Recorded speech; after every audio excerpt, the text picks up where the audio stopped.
Good morning, Smarties. Happy Thursday. I have some new streaming tools, so hang with me as I see if I can use it. I think I should have started it through my streaming tools, so that would have probably been better. Skip for now. No, I'm in the live stream. Okay, maybe I won't do that today. But it had some cool features. I was so excited. Enter the studio. Try that. Oh, oh, is this working? Let's see. Maybe I'll skip it. Going over back to my stream. I'm switching gears. How is everyone doing this morning? Use the studio. Okay, we'll cancel this for now. I'll schedule next one through that. Speaking of next one, next week is school vacation week. So I'm wondering if we should try to squeeze in a live, or if I should just do some pre-recorded ones. Throw in the chat what you think. I don't know if the whole US has school vacation for February next week. It is President's Day week. My kids are off school and we're here in Central Mass. So it's not going to be great for me. So I may do a recorded one, or we could do a late night show. That would be fun. We'll see. But we'll have something for you guys next week. So hi everyone, welcome. My name is Carrie and Cormier. I go by Bank Smart Carrie to the online world. I am a financial services executive by trade, marketing and social media nerd at heart, currently taking a much needed sabbatical from corporate life and filling that time with some passion projects and being able to just share my knowledge and energy and all of that with you. Something I've always had on my mind for quite some time. And back in, I did a video about this 2016 versus 2026 to just share a little bit about, where I was 10 years ago. And I was telling my therapist, I'm like, I had all of these ideas 10 years ago and I wanted to kind of record videos and I wanted to, launch this whole other brand.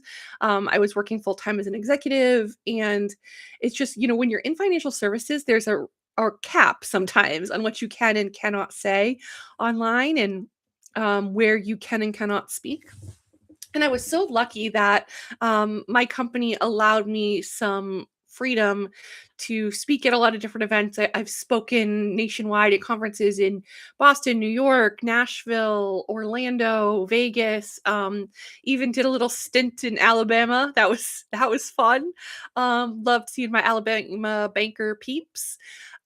But it was a great time, and I there was so much more that we could share. But then it gets to the point of and I don't know if other I'll say touring bankers experience this, but there's a lot of hate and well, why is Carrie doing that? Or, why does she get to go to conferences and speak? It's yeah, well, you put yourself out there, you put the work in, and you get the benefits. But it starts to become a distraction. So something that I, put on hold for a bit. And I was telling my therapist, I'm like, I wish I had done some of this stuff 10 years ago. She's like, Carrie, think of what you were doing 10 years ago. You were on this heartbreaking fertility journey. You were, building your career. Don't hate yourself for not doing this 10 years ago. And it really put it into perspective that the right time is always now. So I feel really good to be able to have the space and the freedom and the energy and the time to hop on these lives. And I'm very a proponent of building out loud. So there's a lot going on here at Bank Smart Studio, and I've been sharing pieces here and there, but we're building up to something pretty exciting. And this is just the first part. So keep an eye on our socials, follow our LinkedIn, our Facebook, our Instagram, and we'll have more to share in the coming weeks and months. And the cool thing is, this is something I always said when I did interviews or conferences, people would say like, "Why do you share all your trade secrets?"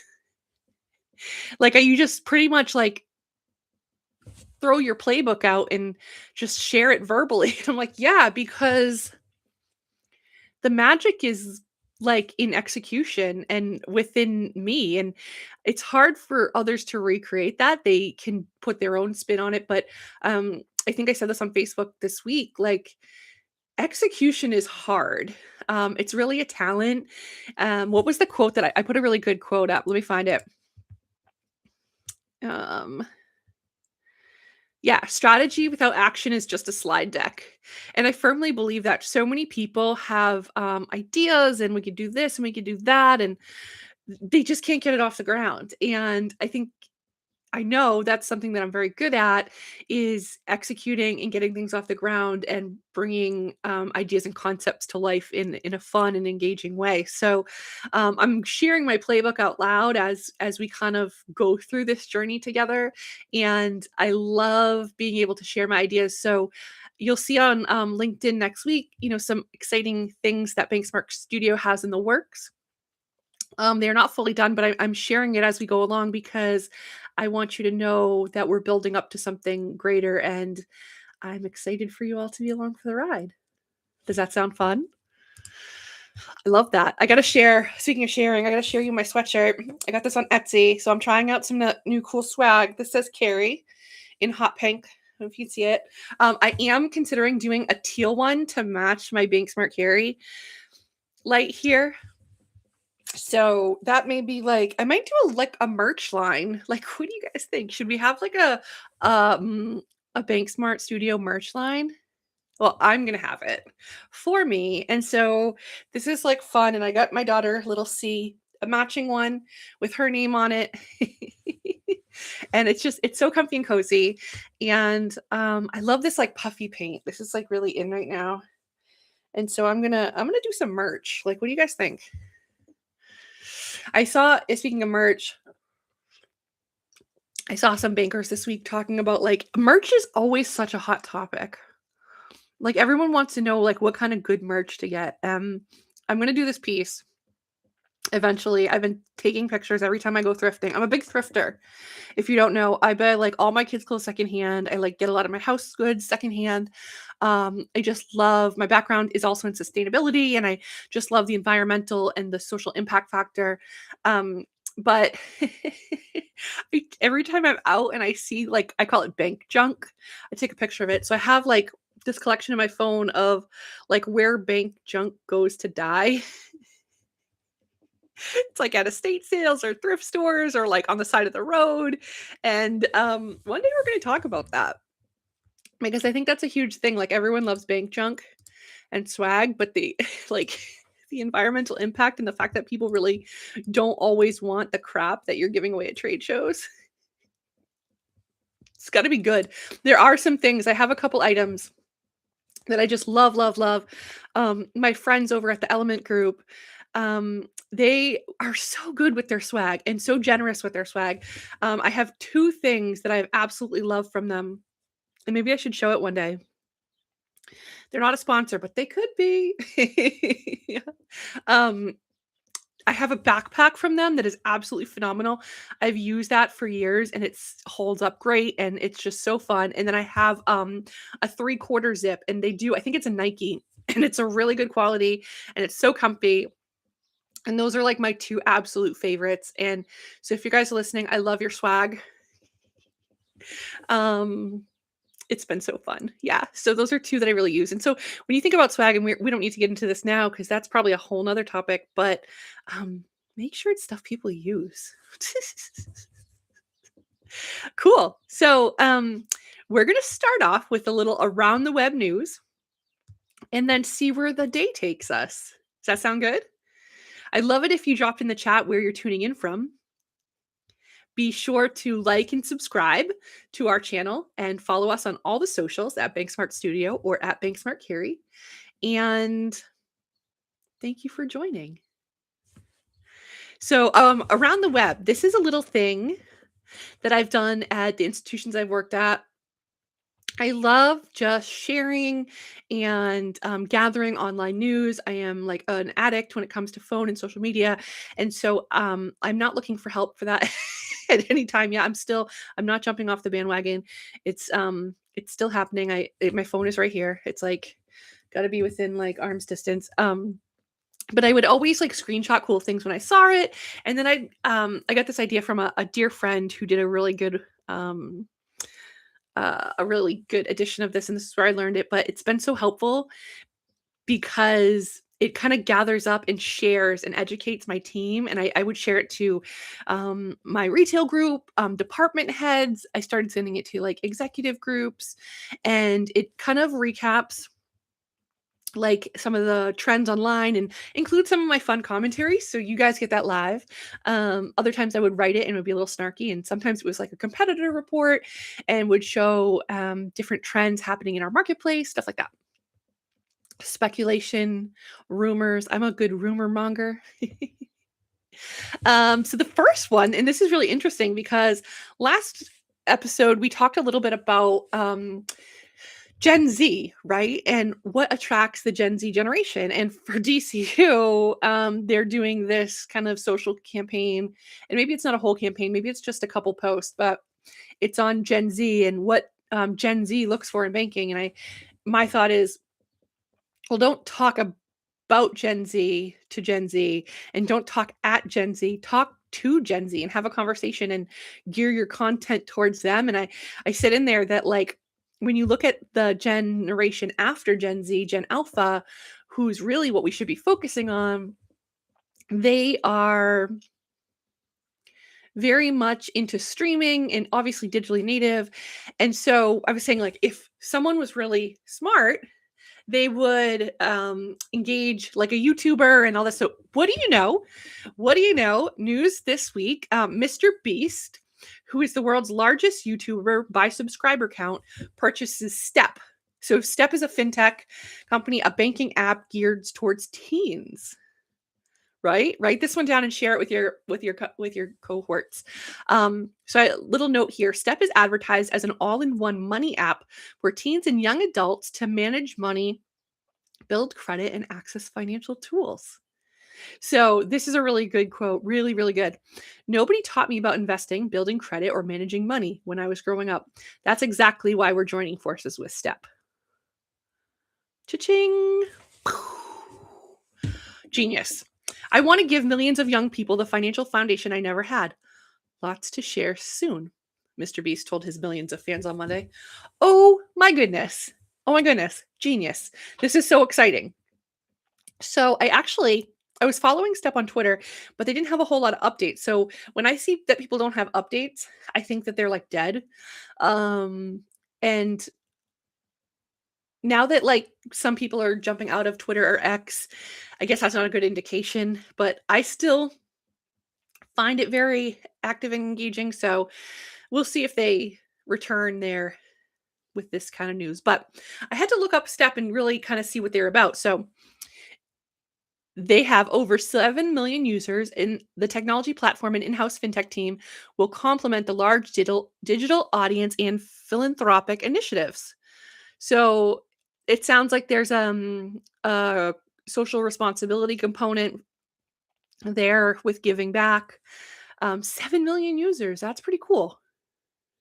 And I looked up their website. Let me see if I have it here. Now, with my new streaming tools, I will be able to show these things online and give you some visuals. But we are not there yet. We will be there soon. Again, we're building out loud. So the user interface looks really cool. So it has like an add money feature, early pay, which a lot of like banks and credit unions are used to, a savings bucket, points, rewards, absolutely important for, yep, this is great, and an investing portfolio balance. So I think that's really cool to be able to put it all in one little ecosystem. Yeah. Yep. So you can activate your savings bucket. It says earn 3% on your savings. Woo! Oh my gosh, this is so cool. And it has like a gamification look to it. How does your bank stack up? Click on a square to learn more. Build credit with the Step Visa card. up to 10% cash back on purchases. This is tough. Friends, listen up. This is what's grabbing your new generation's attention. Borrow up to $250 with step early pay. Okay, yep. Get your paycheck early. Yep. Wow. Banking for the next generation. Oh, and they have a merch store. My gosh, because of course you want step gear, obviously. Love that. So think about that. That's a good nugget to share with your teams this week. And when you talk about trying to attract the next generation, whether it's Gen Z, Gen Alpha, there's a lot of different options out there. And I've seen a lot of banks and credit unions within the last 2 years and probably earlier, but I've really seen it explode a little bit more with Greenlight. So I believe that's the green dot partner, and they've been partnering with banks and credit unions to offer like a debit card tool for kids. And it's interesting because when I'm in like Facebook groups, there's a lot of people that says, "Oh, what's the best way to, teach my kid to save or spend?" Or I want to get them they're maybe a teenager, I want to get them a bank account, and how do I do that? And a lot of people have been mentioning Greenlight lately, or like, "Oh, I went through my bank or credit union and got them the Greenlight card." Um, it's interesting, and I be looking to see how that works. Admittedly, I like kind of stayed away from it because like again, my thought is going back to a famous line that someone once told me: "Is it going to make us money or save us money?" And then I would say, "Okay, is it going to make us money? Probably not." You'd really have to scale that. Is it going to save us money? Probably not, because you have to probably pay for it. There's probably a like a share. But like wondering, where did the deposits sit? What's the interchange rev share? Is there one? Or is it like a pay per user? Like all that. So I should we gotta get some details, peeps. I'm sure like really popular fintech people out there already know the answer to this. And I'm sure if you offer it your bank or credit union, you might know the answer to this. I've actually never done it. Again, I've stayed away from it because I'm like, if we can't do what we're doing now well, why would we add on this other stuff? You can only do so much at a small institution, and to start like all these different ventures all at the same time, it doesn't make sense. So I don't have a lot of experience with it, but other than seeing it everywhere. So it'll be interesting to see if Step is kind of like a competitor or another option for Greenlight. And if um, that's something that continues to grow with local bank and credit unions. Right? So this is another one. This is good. And I had to look this up. So a new bank has launched, and it's called Erebor. Erebor Bank launches with 635 million in capital, catering to startups. And it's the first bank under Trump 2.0 who has been issued a new bank charter.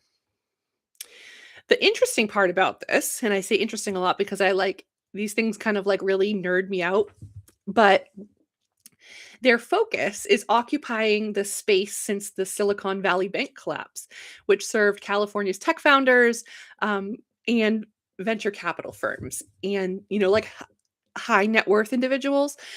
So they're looking to fill that gap there, which is quite good timing because March 10th-ish, I think I have that right, 2023, so we are coming up on the 3-year collapse-a-versary of Silicon Valley Bank. So this is another interesting one, probably not taking your financial institution's piece of the pie, but now that we're 3 years later and the market is seeing apparently a need for, a bank for startups to fill where Silicon Valley Bank the hole that they left. And quite frankly, are they going to continue the same story? What makes them different? What what processes will they have put in place um to not repeat the same story? I had to look this part up because admittedly, I think I watched the first Lord of the Rings when it came out in the theater. I think that was during my dating era back in the day. But I did not know what Erebor was. So apparently it's from Lord of the Rings and The Hobbit. So I asked AI, what what is the reference here? And it says where the whole treasure dragon chaos situation happens. So if you're a Lord of the Rings or Hobbit fan, this will resonate with you, but it has something to do with treasure.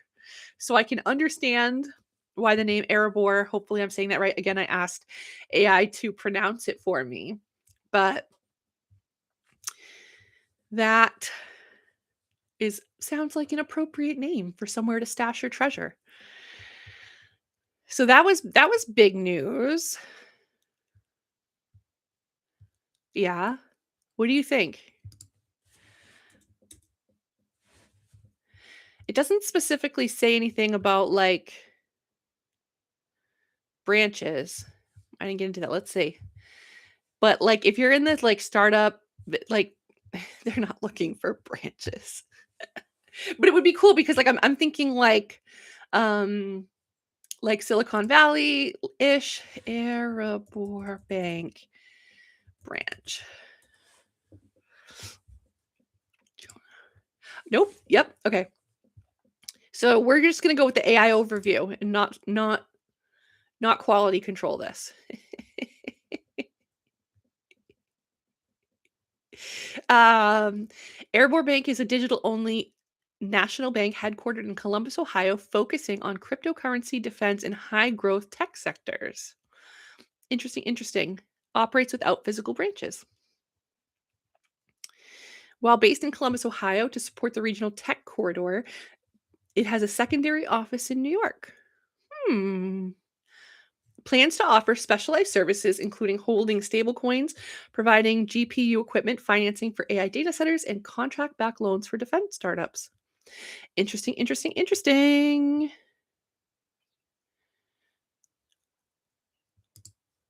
Okay. So we're going to see. Something to follow. Probably not eating your deposit pie. But if you do focus on that sector, it could be something you want to keep an eye on. But I thought it was interesting that it was the first newly created bank. Yeah. What else?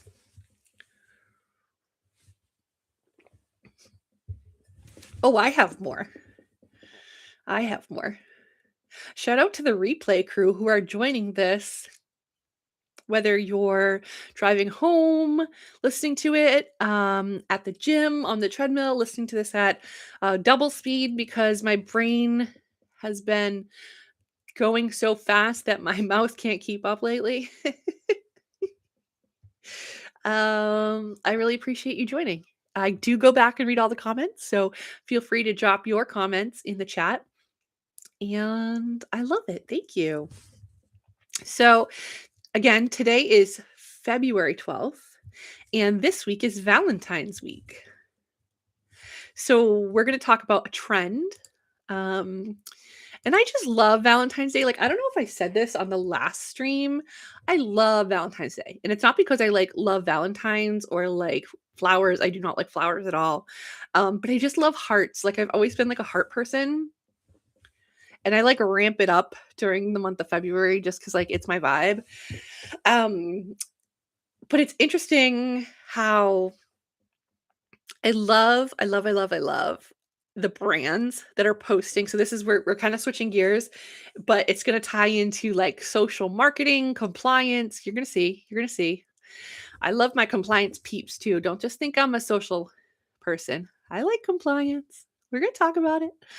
And so I love the ones that are posting like their own Valentines. Like Sesame Street did one this morning, and it was just so cute. And it's like this cute little picture, and it's got a funny saying, and then it says to and from. And I've seen it with like some dog rescues too. They post like dog Valentines, and it is just like absolutely so adorable. I've yet to see like a bank or credit union do it really well. I wonder if like, and it may be too soon for people to be posting it. Let's just take a quick peek. Someone like Ally would probably do it. Let's scope them out. We're gonna do this live. Ally Bank. I wonder if they did it last year, which is why I'm thinking of it. They have some good socials. No. Let's see. Oh, they haven't posted. Am I on the wrong Facebook? They haven't posted in there in a while. Ally. Or maybe it's just Ally.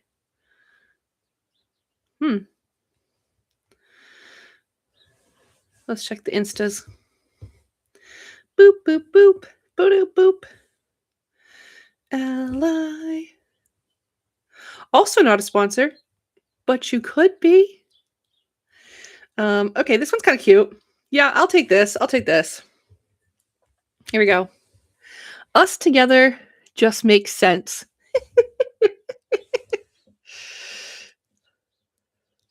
Let's spend some time together.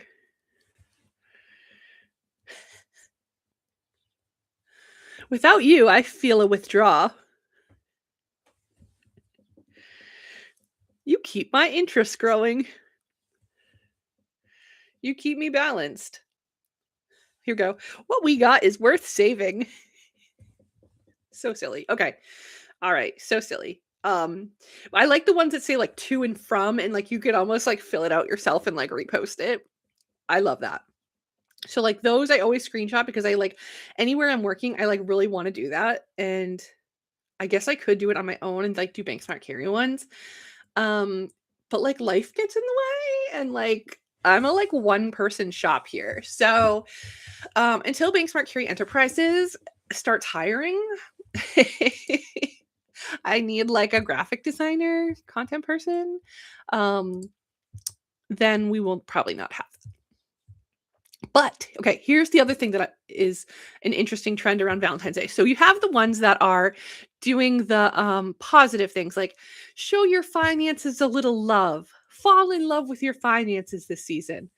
I've seen a couple of those. So, like different ways to do healthy money habits, living below your means, start small, spend less, pay yourself first, track your spending. So, some banks and credit unions are using this time to show some love around good money habits, teach people about financial literacy, which again is so important. And I wonder, like, let me see, did I do another one? No.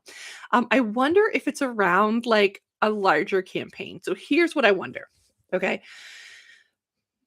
Because I think I know the answer, but I want all of you to weigh in on it because how it's happening may be different than what I'm thinking. But do I think that banks and credit unions, when they take their social calendar, is it like, okay, it's February. What do we have to post this month? Well, we got to post something about Valentine's Day. What are we going to post? Oh, fall in love with your finances. Or, right, do they take their calendar for the year and try to weave in certain, like, okay, we're going to have a financial literacy theme throughout the year, and we want to thread in different posts about financial literacy. So where are we going to put it? I really think that would be a better approach. I'd love to see a comprehensive social calendar for the year. Like social, it changes like this, but just having some like evergreen content that you could spin towards a specific like season or trend that you could jump on that would like keep financial literacy a theme, not just like, oh, it's National Financial Literacy Month, we got to do a post. Or it's February, we got to do a Valentine's Day post. Let's make it about loving your money. I think it is more, oh shoot, March is coming. Let's do a lucky Irish St. Patrick's Day post about, did you find another pot of gold? What can you do with your pot of gold? Like, if you're building your social calendar like that, and you're probably like a small, lean team, like most bank social people are, no shame, but I would love to see those that are doing it very methodically and kind of building out this content and being strategic. So the examples that I've seen, and I'd love again to show you this, we're gonna do like a one of these times I'm gonna like write out my around the web and like put it graphically and we'll look through it when I have my stream service up and running. We'll kind of go through it together because I love the visuals too. I think visuals are so important. I'm a visual learner and I think it would be really cool to show this and highlight it as we're going through it. And I could also like name some names, but it just feels like some of these is the idea of the moment. And you got to be better than that. So like drop it in the chat. How do you plan out? I'm going to write this in there as a question. Like, how do you plan out your social content? When we get our tools up and running, we're going to have quizzes. We are going to have quizzes. One is month by month. And two will say general, we'll just say themes, broad themes and overview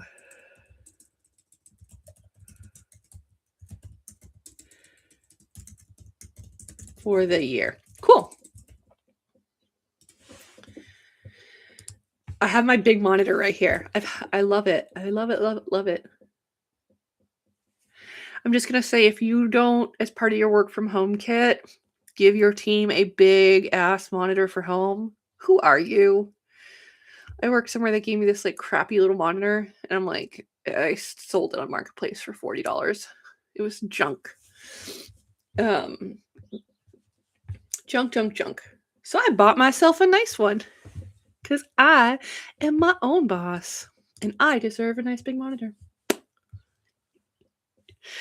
Cool. Okay, so now the flip side. So we have the love your money. We're getting off track here. We have the love your money. We have what was the other one?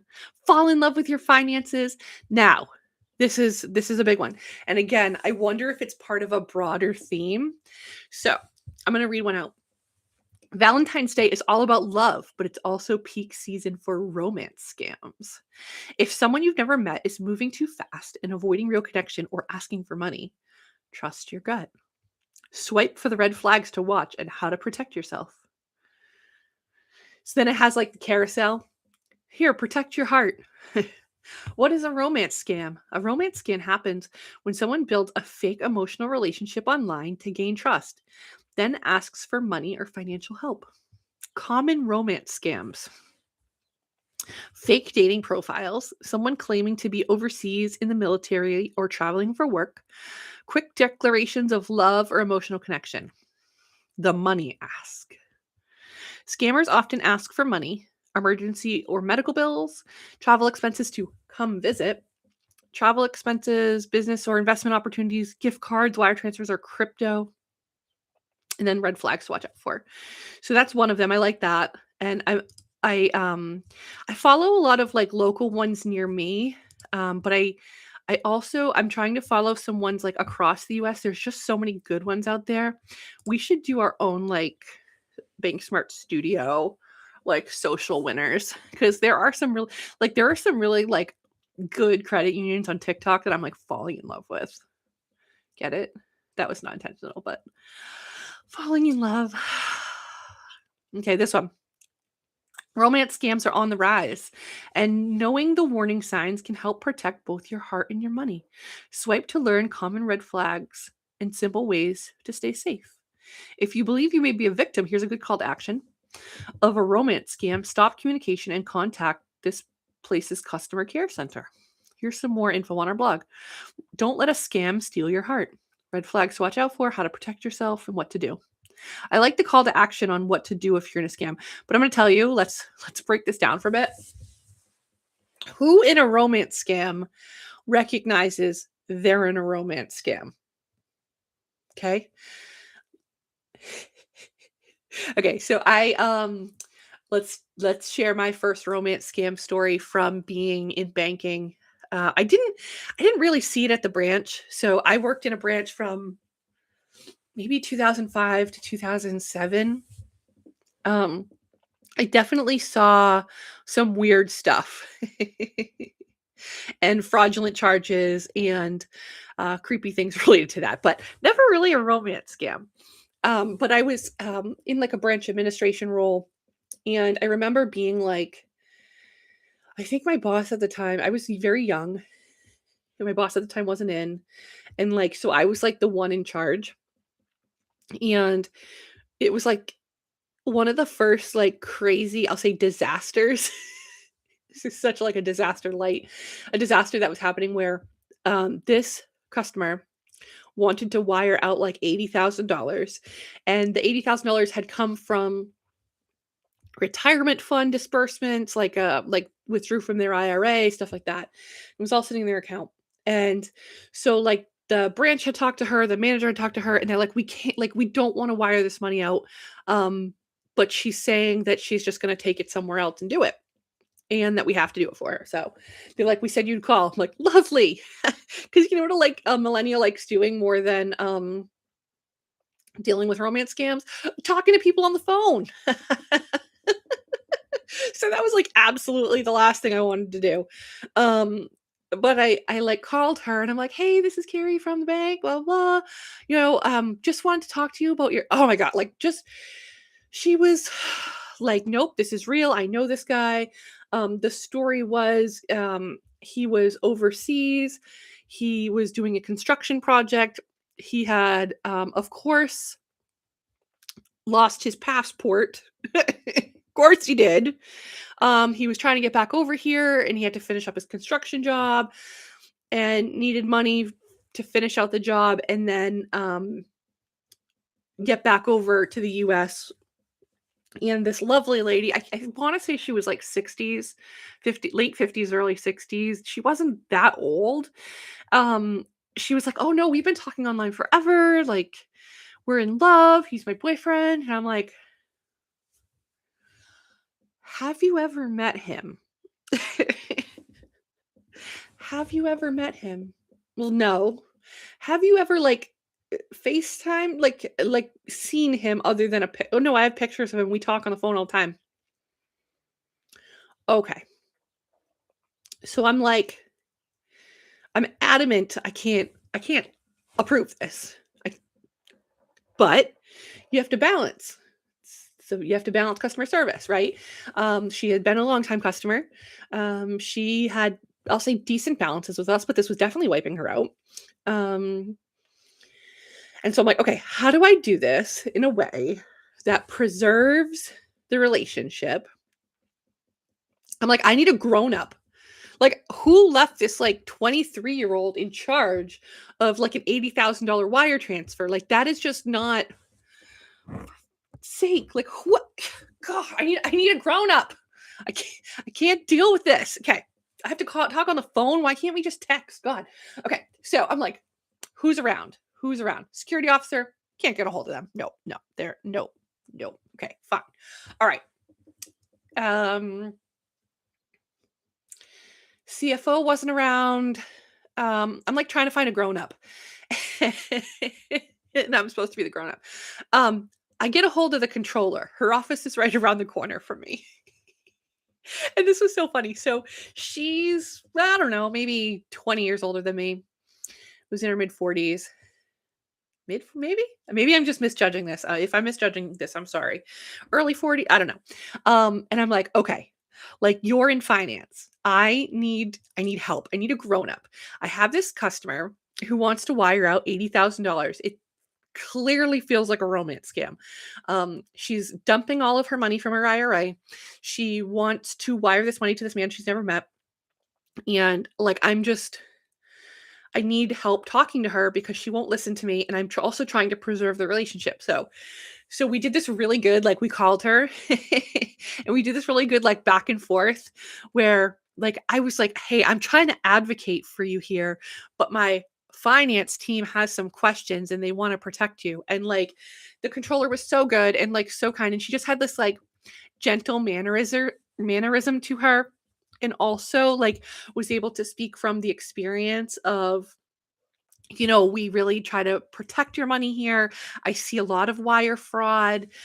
This is in your best interest. Like, she was so helpful. And I'm like, I learned so much from that. And I was able to play like, the good cop on the customer facing side and really be the hero and say, we want to do this for you. We want to do everything you can. But we do see these things where people do fall victim to scams. And I'm not saying it's you, because clearly you're in love with this man who lost his passport overseas and needs money for construction. However, we just want to make you all aware. And she's like, so like through the conversation where we got to the point where we're like, we're just not sending this wire out.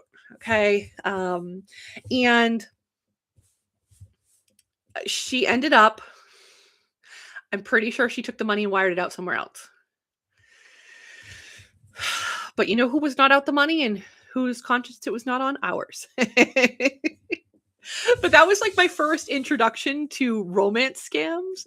And it was really a good learning experience. And since then I have seen so many, and I've had so many conversations with customers and members of like, we just can't do this. This is a scam. And fortunately, being in like leadership roles over the years, I haven't had to have as many direct interactions. But the team that has worked with me, they're so good. I have worked with some of the best people at uncovering and catching scams over the teller line with like Bitcoin, gift cards, all of this, like sniffing it out. And even the most adamant people who will like lie through their teeth and say, oh no, I'm taking this money out. I need $13,000 in cash for my daughter to buy a car.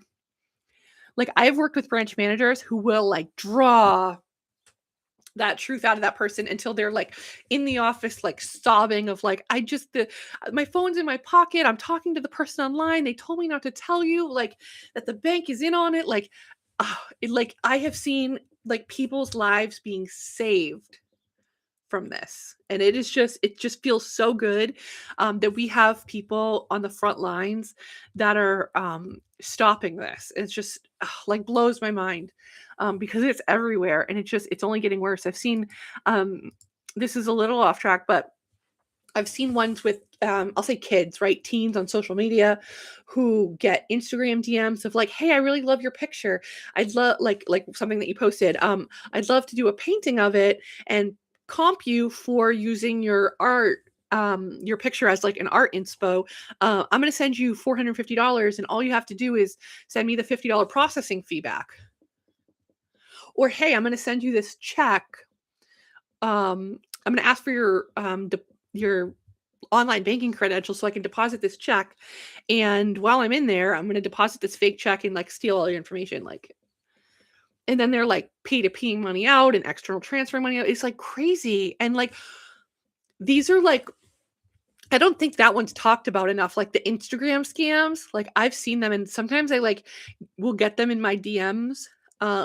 And I'll like play with them like, oh yeah, I'm trying to like, I don't know how to deposit my check. And they'll like try to walk you through it.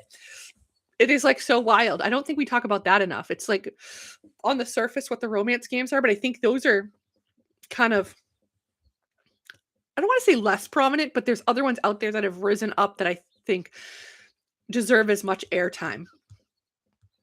But what I want to like bring this to is how do you educate your customers, members about these kind of scams and fraud? This has always been like in recent years a hot topic in my circles of how do you put together a comprehensive program to educate and make people aware. I'll give you an example. So I worked with a team. It was like a back office versus front office thing. And it's really interesting to me because for me, and I learned this at a different place, like compliance is everyone's job. Like protecting the institution is everyone's job. So when I hear, well, it's not your job to be developing fraud tools, or it's not your job to be putting together social posts about this. Who authorized you to do that? That should come from us. Like that blows my mind. Like, why as a risk or compliance team would you be so gatekeeping about fraud tools, like, that should be a collaboration. I'll give you an example. I had a branch team that I worked with, and there was, one of the local credit union or bank chapters, was hosting, like, a fraud night, and it was sponsored by Experian or TransUnion or Equifax, something like that. And they were talking about, hey, you can come to this free roundtable. It's sponsored by one of the credit bureaus, and they're going to talk about recent trends in fraud and stuff like that. And it's a great night to network with your peers. And so, two of my team members on the retail side go to this. They have the best night of their lives. I'm paraphrasing for them, but it sounded really cool because the way they retold the story to me, I was like so incredibly jazzed by it. And all the stuff that they learned, the people that they met, they got recommendations on different fraud tools to use. You know what the fraud team's response to that was? Well, that's not something you should be going to. We should be going to that and vetting it. Okay, so if you're not going to be proactive, and you're not going to look for professional development and networking and improvement opportunities for your team about topics that affect all of us, right? But you're going to put up a stink and downplay and nitpick the teams that do want to grow their knowledge. And like, I don't care if you're in accounting, if you're in IT, if you're in facilities and you want to go to something like this, absolutely. Like, it's so important and something that touches all of us. So like, I'd love to hear about teams that are getting it right with risk and compliance and how you educate members or customers, because I feel like it's everyone's job. And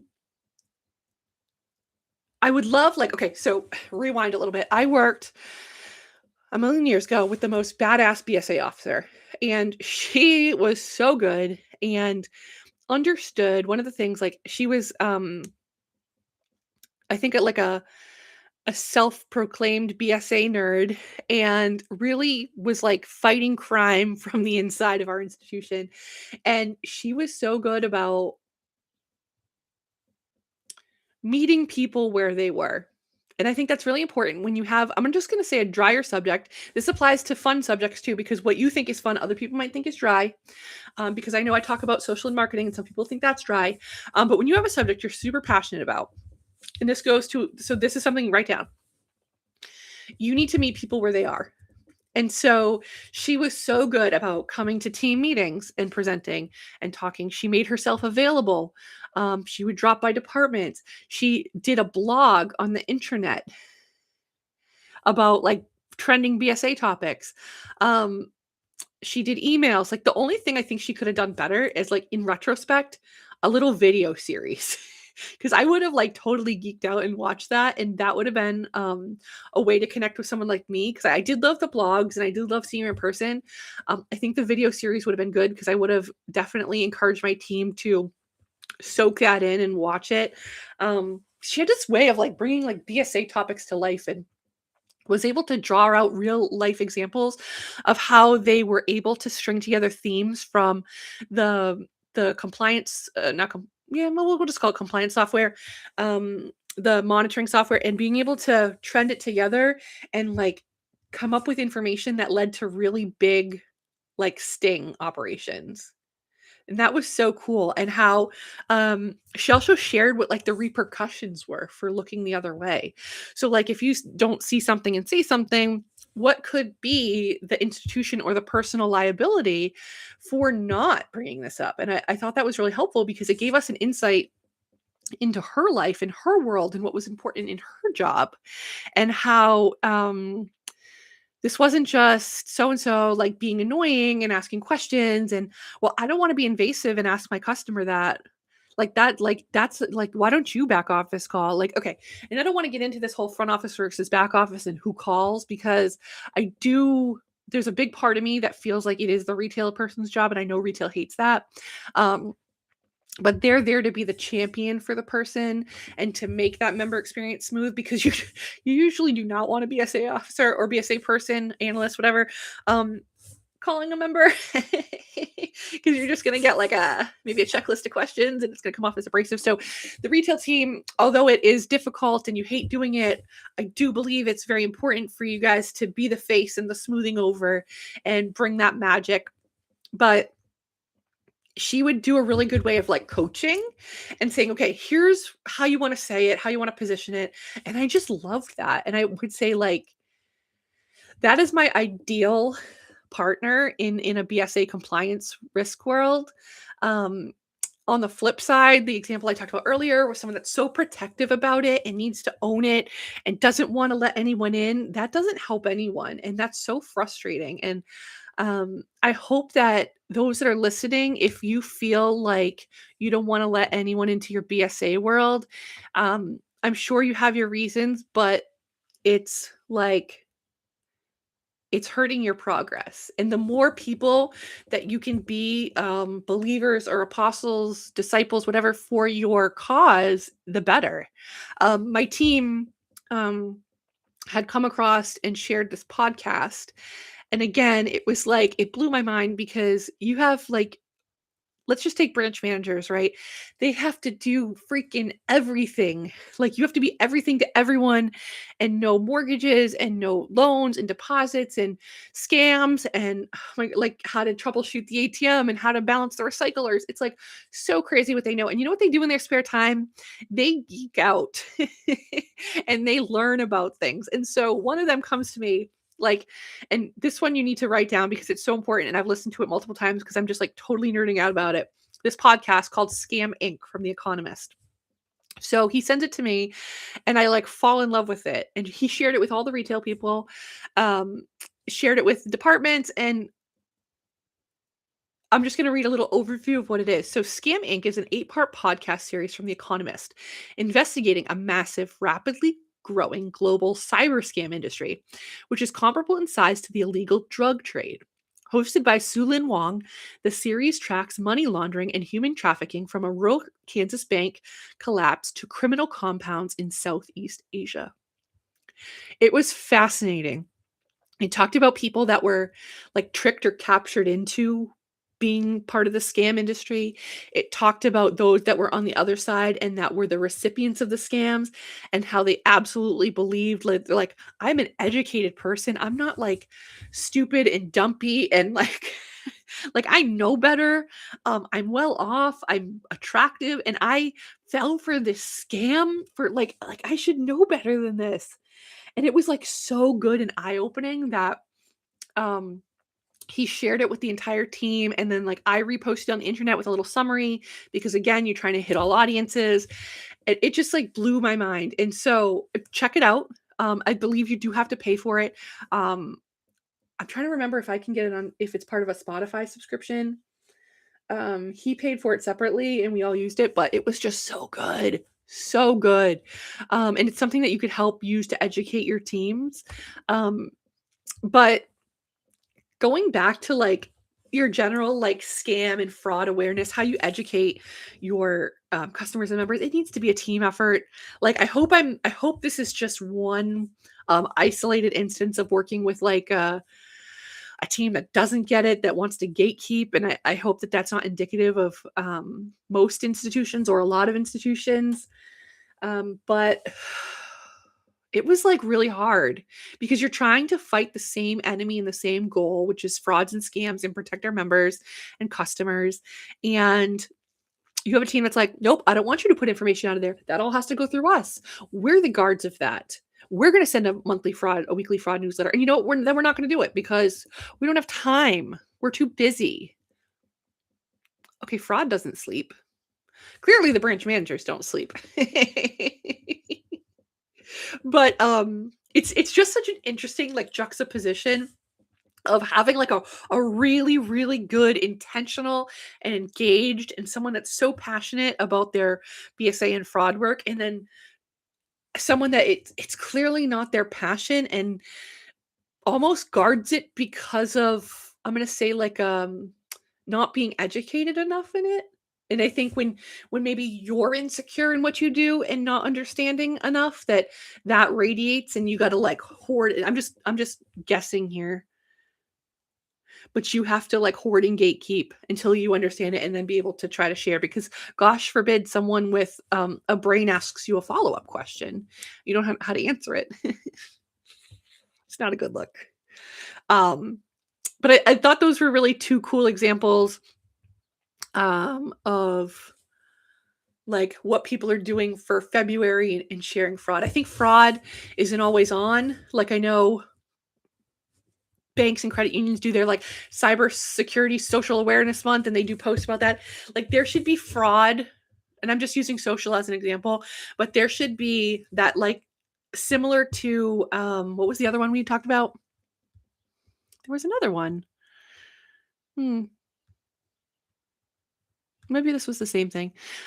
It should be like an always on campaign and putting it through the themes of everything that you do. Um, if you have good tips, right, on what your team is doing for like internal education, external education, share them. We would love to hear. Throw them in the chat.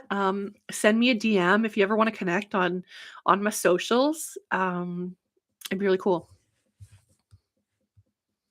We have a couple more things that I think are really important to share this week. This one's going to be a question that your banks and credit unions might be getting. So if you're specifically on the retail side, you want to share this with your team about the Trump accounts. So this is the thing that was passed where every American child born between January 1st, 25 and December 31st, 2028 get $1,000 into a certain type of bank account that'll be invested for them. This account is fully in the child's name, and you would, as the parent, would be the sole custodian until they turn 18, and no contributions are necessary, but you can deposit up to $5,000 per year to maximize growth. Okay, so you need to know how to enroll. And you don't necessarily, because maybe you don't have kids or your kids aren't in this age range, people are going to come into your bank and credit union and they're going to ask, how do I open my Trump account? And then the like banker's going to be like, what? I need to talk to a manager. Do we open Trump accounts? I don't know. Hold on. Let me get the trainer on the phone. I'm going to send a chat.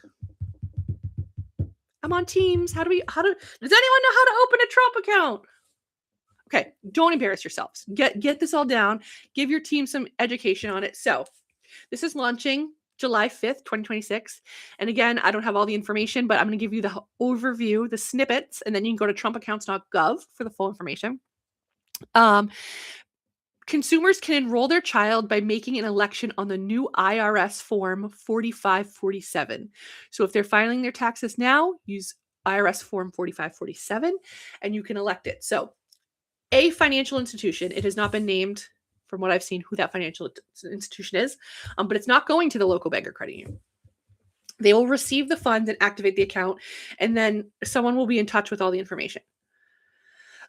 Here's a cool thing though, as an employer, you might want to know. So if you're an HR person, if you're an executive listening to this and you want to like bring this up at your institution, some companies, there have been a couple large banks out there that have come out and said that they are going to match the funds going into the Trump account up to the first $1,000. So Bank of America has said it, JP Morgan Chase, and private employers and other corporations can do this to offer like a tax advantage contribution. But they have said that they're going to match this as an employee benefit for the kids because they believe in saving so much. And I think that's so cool. So if you're looking for ways to differentiate yourself as an employer, double down on your values around financial literacy, this is something cool to bring up in your circles about maybe offering something like this to the employees as a benefit. At a very minimum, make sure your teams know that someone can't just come into your branch and open a Trump account, that you can direct them to the trumpsaccount.gov website. Because we know people are going to ask. They don't read. They just hear a little snippet. And they're like, well, I'm going to come into my branch and ask. Or I'm going to call on the phone and ask. And usually, maybe it's the grandparents. Shout out to the grandparents. They're like, I read something in the AARP magazine. and I want more information. That's not what grandparents sound like. My kids' grandparents are actually very cool and younger. Okay. Last one. And this is like total non sequitur, but I'm like, it may move into something else we can talk about another day. All my wild ideas, I have like this like treasure box of wild ideas. Obviously being Smart Studio is one of them, but I have a whole treasure trove of other wild ideas that I've never launched, that I've always wanted to launch. For whatever reason, wherever I've been at the time hasn't wanted to be that cool. But there is something really cool. There's a bank near me. I saw this on LinkedIn. I'm connected with their head of retail, Amy Werner. This is just so fabulous, and I'm so geeking out about it. But they're partnering. So the Village Bank, and I'm going to call them out by name because this is phenomenal. They are, I'm pretty sure, just based in all the boroughs of Newton. Newton is a very wealthy town in Massachusetts. They have all these little villages. And this is like the premier bank of Newton. And if they haven't been expanding outside of Newton, they're definitely doing it now. And they're opening into Wellesley, which again, another very high net worth spot. And I'm going to read some of this, but they're opening a pop-up. So listen to this. The Village Bank's new branch will host a new pop-up every few months, rent-free. They're exploring pop-ups at other locations too. So they're partnering with a team called Up Next to support small businesses and create economic development opportunities in their communities. This is just incredible. So I'm going to read some of this. So this is from the Charles River Regional Chamber newsletter. Our downtown needs new ideas. Here's one. The Village Bank just announced it's expanding into Wellesley, but please don't dismiss this as just another bank taking over a prime retail location. Okay, like how many people are so sick in their communities of like just banks opening up? Now, not bank and credit union people because we geek out about that, but like consumers, they're like, oh my God, is that another CVS, a Walgreens, or a pizza place, or a bank?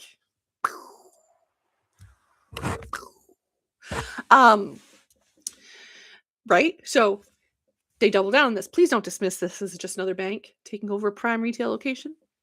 Village's move into the old E.A. Davis building at Church Square is different for 3 reasons. First, as nearly every nonprofit and civic organization in Newton will tell you, there's no employer that's more philanthropic or more deeply rooted in the Garden City. This isn't a national bank parachuting in. So they're, again, being embraced as a community bank. Second, the Wellesley branch will include a community room open for civic meetings and local activities, a resource in short supply across their communities. Now, I love this. I have implemented community rooms to the dismay of my teams because they hate managing them. But I think it is so important to have a community space where you can share out to nonprofits, but also then be the person in the background that gets to like say, hey, we're here if you have any financial needs, right? Because when you're the like epicenter for this stuff, you become top of mind. And I think that's so important. And it's something you can do that's beyond the big check picture. That's just so gross. Like we are so done with big check pictures. Community rooms are where it's at. Okay. Third, and this is the big one. Village plans to open a retail incubator inside its new location that's designed to help start a new generation of retailers and brands at a time where attracting independent merchants to downtown is harder than ever. The 725 square foot pop-up space will be curated by Up Next, a chamber member that has helped launch brands across Greater Boston. In one example, in 2022, Up Next took over a vacant storefront in Wellesley Square and featured a rotating mix of businesses, entrepreneurs with ideas, but not necessarily the capital or resources to open a permanent shop and need to test products first anyway. 4 years later, that brand launched and have become established businesses. Village Bank's new branch will host a new pop-up every few months rent-free. And they're exploring one's other locations too. I'm in love. I'm absolutely in love. And I'm not gonna say I had this idea, but I I had, I worked for a spot that had a giant location downtown in a thriving community, and it was, like, prime spot, and we were remodeling it, and I ended up creating it into, like, a corporate center, and it was really cool, but I had this, like, dream because there were so many amazing businesses downtown, and I didn't have it fully formed enough to, like, be able to say it was like this, but it was, like, something there that we should be able to use this for, like, an incubator, like, retail stores, host, like, a little co-op, pop-up shops. I love, love, love pop-up shops. So, this absolutely blows my mind, and the fact that what I love about it the most is they're not doing it on their own, right? Because that takes a lot of time, resources, energy, and that's where I would fall flat because I would think, "Okay, my team can do it all." You can't. You can't. It's hard. And it takes you away from your core business functions, which apparently is offering deposits and loans. Okay, like, I've been reminded that many times. We're here for deposits and loans. Okay, Carrie? We're not here for a marketing spinoff. Um, but they're focusing on partnering with this company, Up Next. I just think that is so amazing. So you're taking someone who clearly has the talent and the expertise and the connections to be able to bring this to life, and you're just the platform. I'm not just saying just, right? Because there's way more than that, but you're the platform that's offering the space and that just like blows my mind and I'm so excited. Like Amy, if you're listening, I want to come visit. This is just so cool. I love it. Oh my god, I'm just like so happy and like what better than Newton and Wellesley? That's just going to be so phenomenal. So, like it goes to show you the bigger picture of, the question, "Are branches dead?" No, long live branches. We need them. We don't need them. They're just giant expensive billboards. Oh no, they're community centers. Um, this is a cool way to test and explore your branch strategy. Um, a lot of us are going to say that there's still a spot, despite MrBeast and the digital bank and all of that. There's still a spot for physical presence in a lot of the communities that we're in and we serve. This is a way to continue that, but also build to something bigger and be a great community partner. And like, bravo to the Village Bank. That's just phenomenal. I'd love to see, I know there's always a lot out there with Citizens Bank of Edmond in Oklahoma and all the amazing things that they've done to build their community and make their bank a platform for so much larger. So if you have other examples out there, drop them in the chat, send me a DM. We'd love to highlight them and just see all the cool different things that we can do in financial institutions. Yeah, that would be amazing. You all can contribute to Around the Web. If you have an interesting story, I'm in the process of building my Bank Smart Studio website. And so we'll have all the ways to get a hold of us. But certainly you can DM me on Instagram or Facebook. You can drop a message in the chat and we can connect. But I'd love to hear if there's any cool trending news in your areas that are worth platforming. Yeah. Awesome. So we have been going for about an hour now, and I think that is just about as much Bank Smart Carry as you can handle today. We will look at the schedule for next week and see. I've been trying to do a Tuesday and a Thursday show. So depending on what that looks like, it probably won't be live. But we'll figure something out. So maybe I'll do a pre-recorded one and just launch them at those times or try to do something at night. Let me know what your preference is. All right. Thank you everyone for joining. Again, this is Carrie and Cormier. Follow me at Bank Smart Carrie or at Bank Smart Studio. Like, subscribe, drop a comment, show some love, and most of all, stay social, my friends. Thank you.